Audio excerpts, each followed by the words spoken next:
ก็สิซอยแบบตอนใหญ่ๆเลยนะทุกคนอืม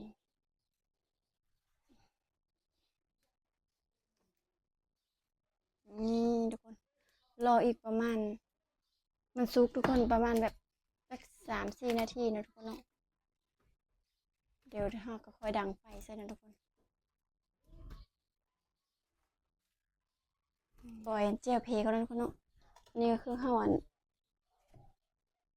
ต้มสุกแล้วเด้อทุกคนปล่อยลงนี่เลย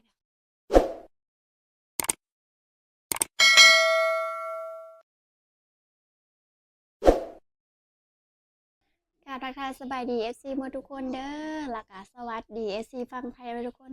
มื้อนี้ก็มาพบพอกับสะพรคือกันนะทุกคนเนาะมื้อนี้สะพรสิมาเฮ็ดคลิปเมนูปิ้งซีนเด้อทุกคนตอนเที่ยงแล้วทุกคนเนาะบ่มีหยังกินแล้วก็เลยมีซีนอยู่ในตู้เย็นทุกคนอันนี้ก็คือซีนหรือว่าเนื้อเนาะทุกคน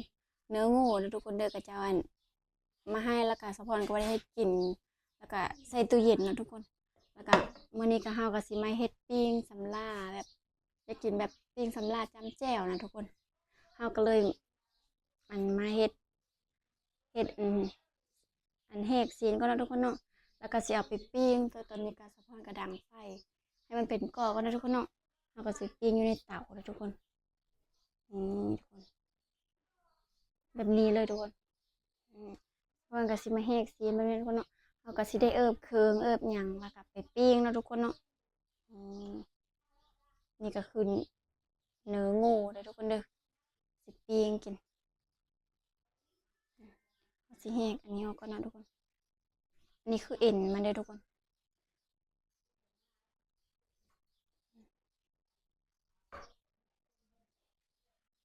บรรยากาศแบบว่ามันก็ยังอ้อร้อนเนาะทุกคนเนาะร้อนยามมันเดือน 4 เดือน 5แล้วเด้อทุกคนบรรยากาศแบบตอนเที่ยงๆก็อ้อร้อนแน่เนาะทุกคนเนาะอืมอันนี้คือเฮาบ่ได้เอานะทุกคนเฮาสิแล่แบบทิ่มเอาแต่เนื้อมันเนาะทุกคนเนาะอืมแบบนี้เลยเด้อทุกคนเดี๋ยวนี่ทุกคนเฮาแหกแล้วก็สะพอนก็สิไปเอาน้ำซอสหอยมาก่อนเนาะทุกคนเนาะ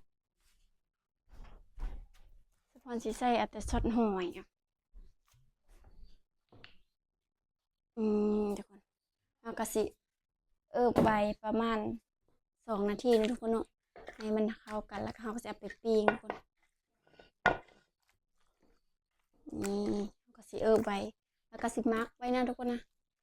เดี๋ยวเฮาก็สิไปล้างไม่ปิ้งก่อนพอไผ่เฮาตัวนี้ก็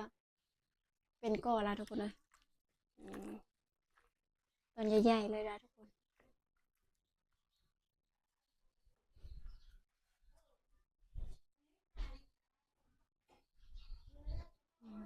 เดี๋ยวเฮาสิล้างไม่ปิ้งก่อนนะทุกคนเฮาก็สิมาล้างไม่ปิ้งก่อนนะทุกคนเนาะนี่คือไม่ปิ้งเลยเด้อทุกคนเราจะสิมาถูใส่สไลด์ก่อนนะ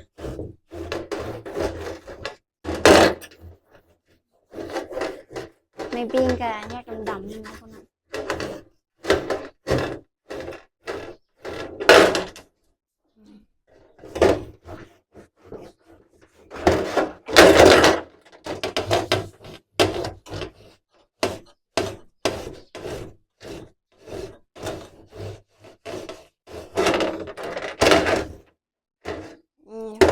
ไปล้างก่อน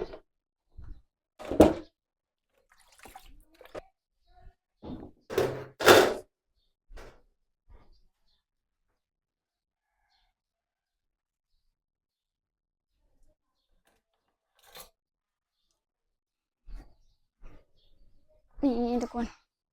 ค่อยสิมาปิ้งเลยนี่ทุกคนเฮาสิปิ้งมาตอนเลยเด้อทุกคนเด้อสะพอนคลิปไม่ถูกบ่เป็นเลยทุกคนตอนใหญ่ๆเริ่มทำได้โดดเลยตอนนี้ใหญ่นานๆเลยนะทุกคนเนาะเอาสิไปปิ้งแบบบ่สุกปานใดทุกคนแบบสำลาแล้วก็มาแล้วก็ซอยจำแจ่วกินรู้เนาะคิดจะกินแบบนั้นทุกคนอืม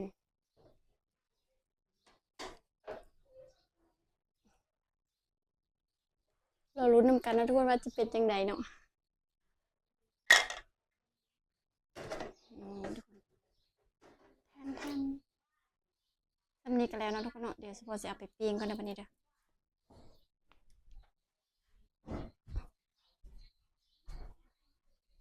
ทุกคนหาสิปิ้งเส้นนี้ทุกคนเนาะเพราะว่า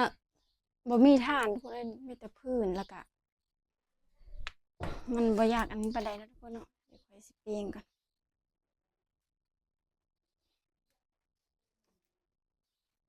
นี่ทุกคนรออีกประมาณมันสุกทุกคนประมาณแบบสัก3-4 นาทีนะทุกคนเนาะเดี๋ยวเราก็ค่อยดังไฟใส่นะทุกคน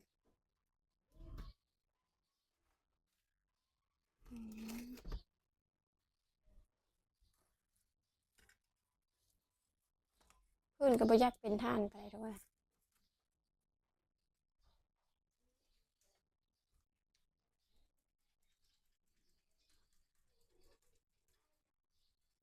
ทุกคนกะสะพอนกะปิ้งซีนไว้กันทุกคนเนาะวันนี้เราก็สิมาก่อยแจ่วทุกคนก่อยแจ่วเพนะทุกคนนี่คือเพเนาะทุกคนเราก็สิมาก่อยแจ่วนะทุกคนก่อยบ่หลายนะทุกคนเนาะ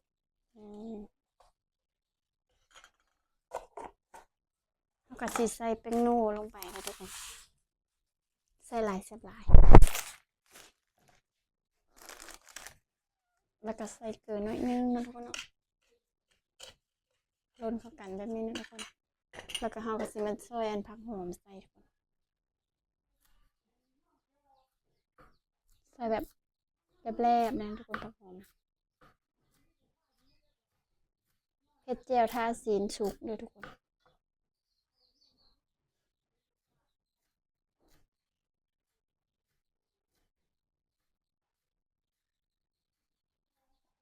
ก็สิซอยผักหอมแบบนี้เลยเด้อทุกคนแล้วก็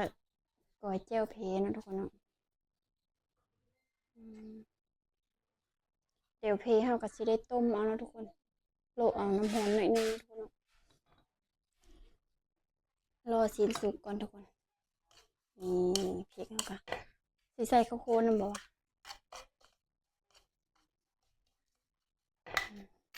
เดี๋ยวไปเบิ่งซีนกันเลยนะทุกคนว่าสิสุกหรือบ่สะพอนปิ้งไว้อยู่พุ่นเนาะ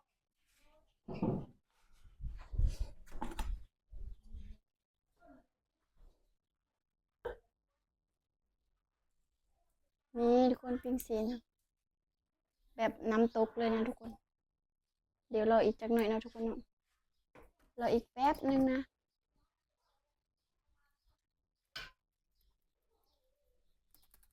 ทุกคนตอนนี้ก็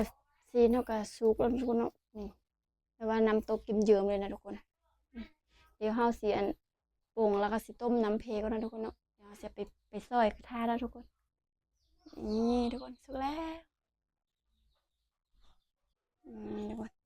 วันนี้สปอนสิกอยแจ่วเพก่อนนะทุกคนเนาะนี่ก็คือเฮาต้มสุกแล้วเด้อทุกคนกอยลงนี่ได้นี่ทุกคนแจ่วเพแบบขมๆเลยนะทุกคน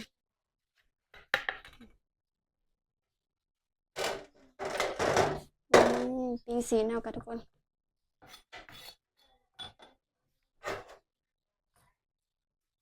แบบน้ำตกนะทุกคนเนาะแบบปิ้งแบบสำลาได้ทุกคนเอากระสิมาขันส้มนะทุกคนเนาะคิดยากไปไหมทุกคนเอากระสิซอยแบบตอนใหญ่ๆเลยนะทุกคนแต่แซ่บเลยทุกคนเอ้ยโดนๆได้กินเธอพี่น้องเลย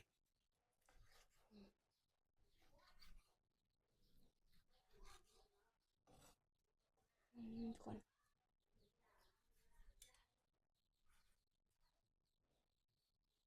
ทุกคนก็สิหั่นเป็นตอนน้อยๆนะทุกคน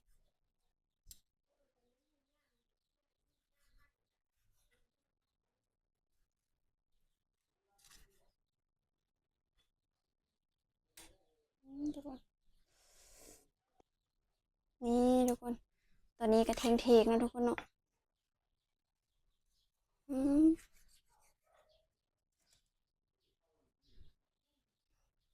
เอาสิบ่ได้ซอยเบิดเนาะทุกคนยังกินบ่เบิด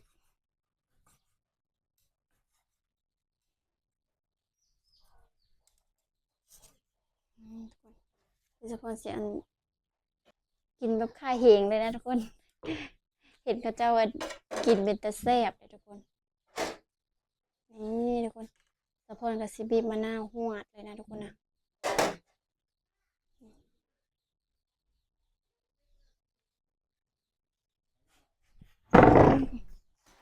มาเด้อทุกคนตอนนี้ก็เทงแล้วทุกคนเนาะสะพอนกับซิได้กินข้าวแล้วทุกคนนะ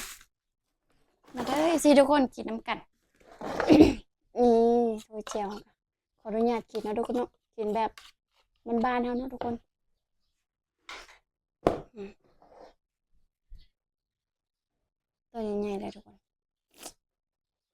หิวข้าวอืมอยากทุกคนอืม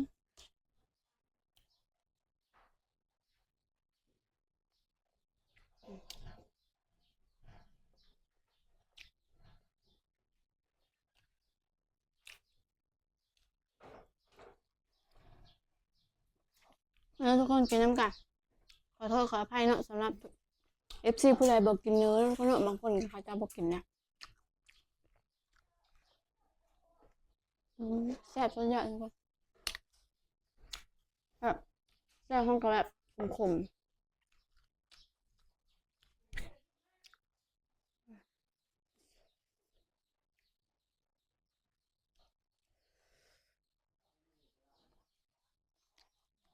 มันทำยังไงนะ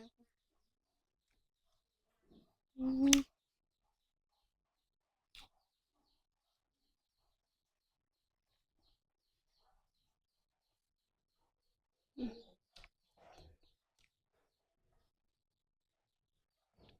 ดูแจ่แบบนี้เลยทุกคนอืม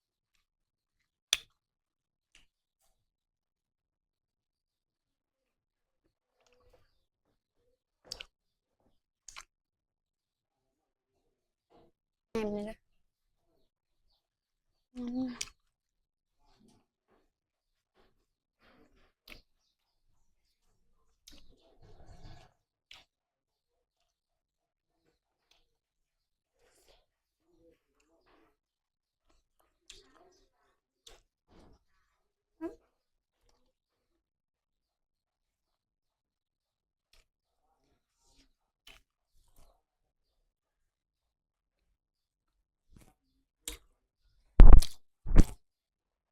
รสชาติแบบแซ่บเลยทุกคนบอกไม่ได้เนาะทุกคน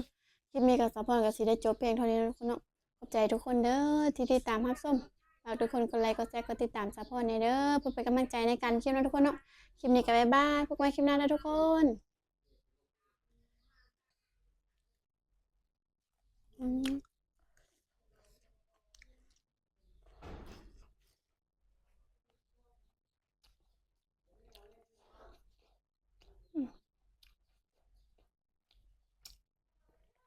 จำเจียวขมๆพี่น้องกินกับข้าวเหนียว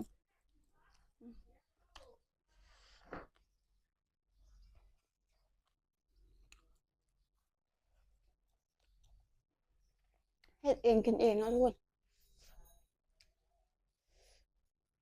อืม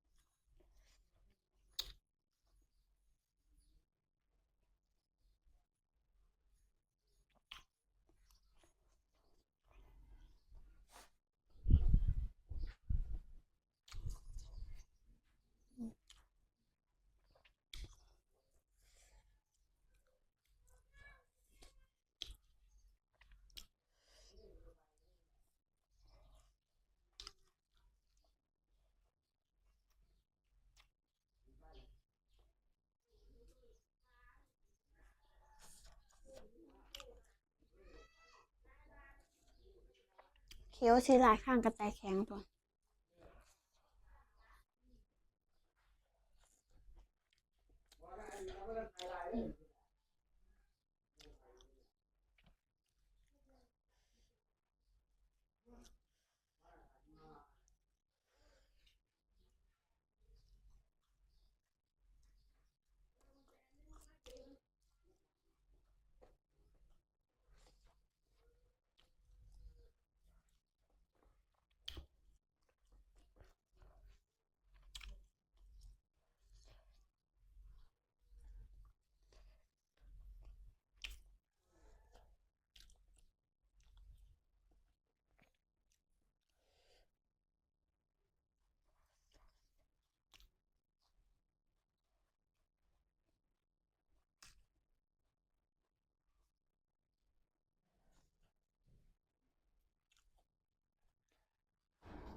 ทั้งใหญ่ๆเลยทุกคน